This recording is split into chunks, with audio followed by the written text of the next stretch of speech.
Assalamualaikum warahmatullahi wabarakatuh. Alhamdulillah, alhamdulillahilladzi iftataha ashhurul hajj bi syahri Syawal wa ja'alahu matjaran li nailil fadail wal idhal wa aybata fihi dhawil himamil 'aliyati wal ahwal العالمين بأنهم في هذه الدار على يقين الضعن والارتحال فسبحانه من إله عظيم منفرد بصفات الكمال أحمده سبحانه وتعالى حمدا كثيرا مباركا كما يحب ويرضى غير مستغنى عنه في حال من الأحوال وأشكره وآياته على شاكره دوال وأشهد أن لا إله إلا الله وحده لا شريك له الكبير المتعال وأشهد أن سيدنا محمدا عبده ورسوله الصادق المقال اللهم صل وسلم على عبدك ورسولك سيدنا محمد وعلى آله وصحبه خير صحب وآله أما بعد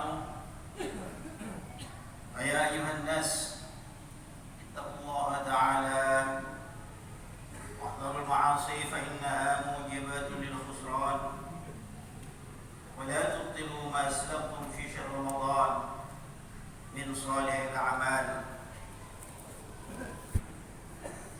Saudara-saudara hadirin jamaah Jumat rahimahullah, kembali saya ingin mengajak pada kita sekalian, tentunya utamanya diri saya sendiri, mari kita senantiasa berupaya meningkatkan kualitas iman dan takwa kita kepada Allah Subhanahu wa taala dengan sebenar-benarnya takwa Allah, berupaya melaksanakan apapun yang diperintahkan di dalam Islam, karena kita meyakini bahwa semua yang diperintahkan oleh Allah Subhanahu wa taala ketika kita laksanakan dengan sempurna pasti akan memberikan manfaat besar dalam kehidupan kita. Sekaligus mari kita jauhi larangan-larangan Allah Subhanahu wa taala, sembari kita meyakini bahwa semua larangan-larangan Allah Subhanahu wa taala sekecil apapun ketika kita langgar maka sungguh akan memberikan mudarat yang sangat besar dalam kehidupan kita sekalian. Alhamdulillah, kita telah diberikan kesempatan oleh Allah Subhanahu wa taala selama bulan Ramadan menempa diri, melatih nafsu kita untuk bersesuaian dengan ridho Allah Subhanahu wa taala. Di siang hari selama bulan Ramadan kita berpuasa, di malam hari kita penuhi dengan berbagai ibadah, baik itu sholat-sholat sunnah, tilawah Quran dalam bentuk tadarrus, bahkan dalam zikir-zikir selama dalam bulan Ramadan kita laksanakan. Ketahuilah saudara-saudara bahwa dalam diri manusia ini disediakan dua musuh oleh Allah Subhanahu wa taala. Musuh ekstern dan intern. Yang di luar diri kita ini adalah syaitan dan iblis. Dan mulai awal syaitan dan iblis itu telah minta izin kepada Allah Subhanahu wa taala untuk selalu menggoda anak Adam ini, menjerumuskan manusia ikut jalannya iblis. Diabadikan oleh Allah Subhanahu wa taala dalam Al-Qur'an. Bismillahirrahmanirrahim. Qala laula akhartani ila yaumil qiyamah ahtadikanna dhurriyyatahu illa qalila. Iblis sampaikan kepada Allah, kiranya Engkau berikan umur panjang sampai hari kiamat ya Allah,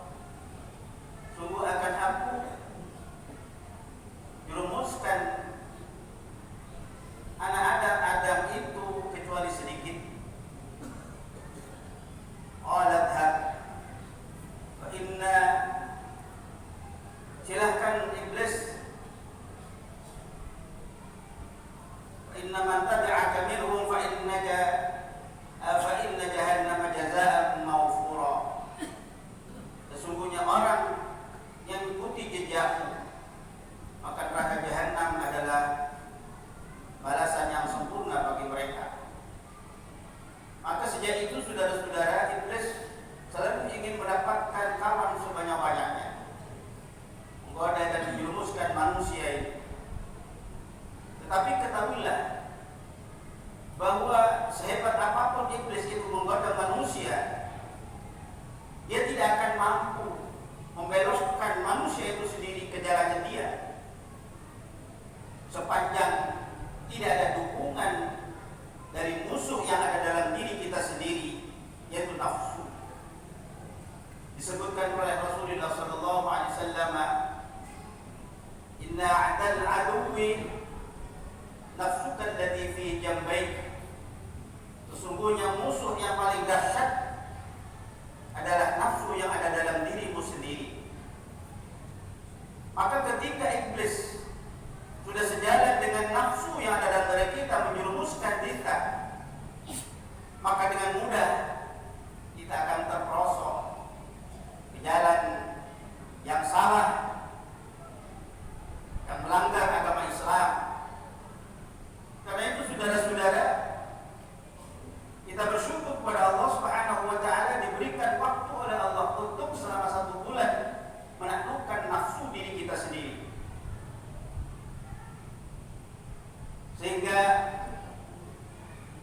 betapapun hebatnya iblis menjerumuskan manusia, ketika nafsu kita sudah terdidik selama bulan Ramadan dengan kita tekan sedemikian rupa, maka insya Allah jalan hidup kita ke depan, dan itu tentunya menjadi harapan kita semua, mudah-mudahan selalu di jalan Allah Subhanahu wa taala.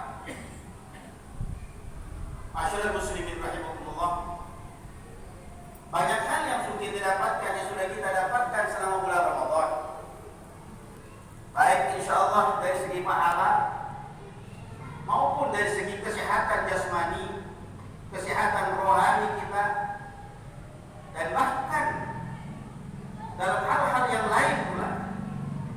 Tetapi ketahuilah saudara-saudara, kita bisa mendeteksi secara langsung apakah puasa kita selama ini bisa mencapai intisari dari tujuan bulan Ramadan itu sendiri. Syekh Abu Hamid Al-Ghazali mengatakan, al-maqsud min as-sawm at-takhalluq bi khuluqin min akhlaqillah azza wa jalla wa huwa as-samadiyah. Tujuan sesungguhnya dari berpuasa Ramadan itu supaya kita bisa menjadi pribadi-pribadi yang mempunyai akhlak sebagaimana sebagian akhlak Allah Subhanahu wa taala, yaitu as-samadiyah. Kita menjadi seseorang yang bisa melindungi siapapun. Ketika kita bertemu dengan seseorang yang tidak berpunya, yang kebetulan kita punya kelebihan harta, dengan harta itu kita bisa melindungi orang yang kekurangan tersebut. Ketika kita bertemu dengan seseorang yang dia barangkali punya aib, kita pun tidak membuka-buka aibnya, karena kita melindungi dia supaya aibnya tidak terkuak kemana-mana. Ketika kita bertemu dengan orang yang bodoh dan kebetulan kita punya ilmu, maka dengan ilmu itu kita lindungi kebodohan mereka. Ini adalah sifat-sifat samadiyah. Setiap siapapun yang berjumpa dengan kita yang sudah berpuasa, apapun mereka adalah merasa terlindungi dengan kita sekalian. Tidak dengan sebaliknya, justru orang merasa terancam, orang merasa dikecilkan, orang lain merasa terhina dengan keberadaan kita. Maka sesungguhnya puasa kita tidak mencapai inti dari tujuan puasa itu sendiri. Masyaallah muslimin rahimakumullah, ada satu pelajaran penting bagi kita sekalian. Statement yang disampaikan oleh Syekh Abdul Qadir Al-Jailani. Beliau mengatakan, "Idza laqita ahadan minan nas faltanzur al-fadla lahu 'alaik." Apabila engkau bertemu dengan seseorang dari sekian banyak manusia, siapapun dia,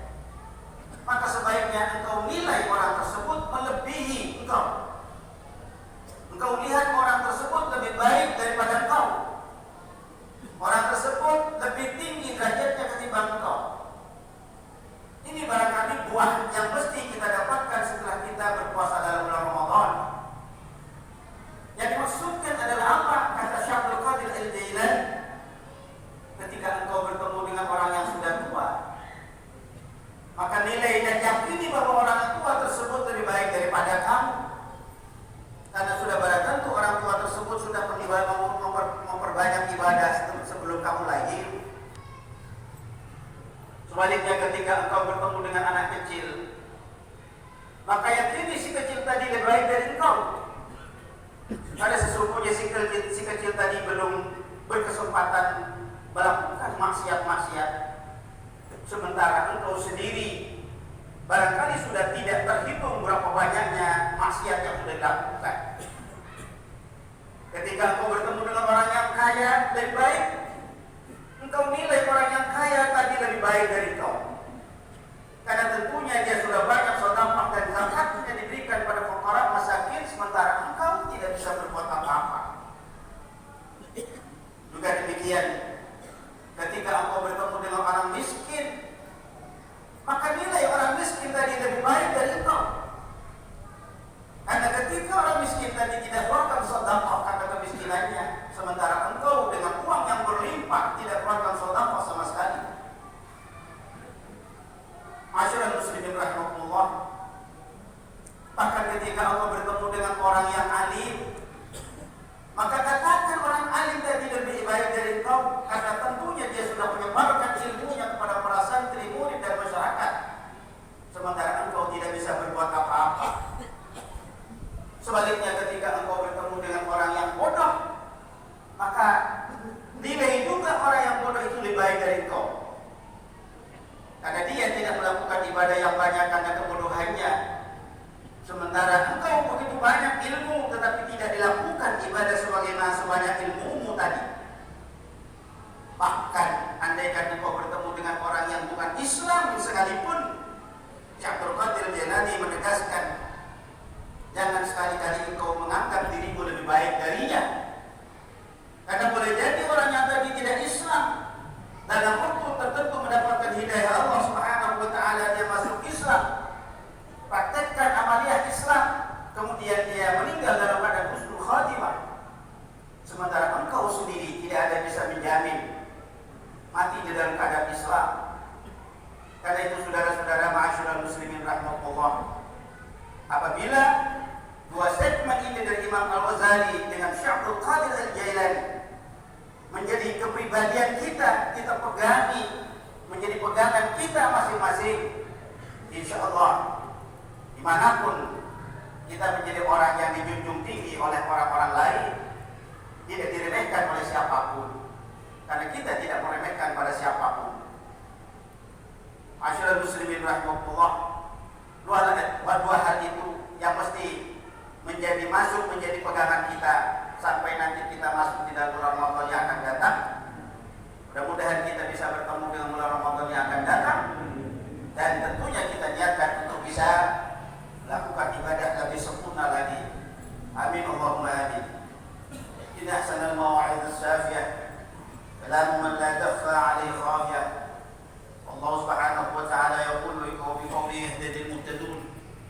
أعوذ بالله من الشيطان الرجيم وأنفقوا مما رزقناكم من قبل أن يأتي أحدكم الموت ويقول لولا أخرتني إلى أجل قريب وأصدق وأكن من الصالحين ولن يؤخر الله نفسا إذا جاء أجلها والله خبير بما تعملون. بارك الله لي ولكم في القرآن العظيم ونفعني وإياكم بما فيه من الآيات والذكر الحكيم وتقبل مني ومنكم تلاوته إنه هو السميع العليم. وأستغفر الله العظيم لي ولكم ويا فوز المستغفرين ويا نجاة التائبين.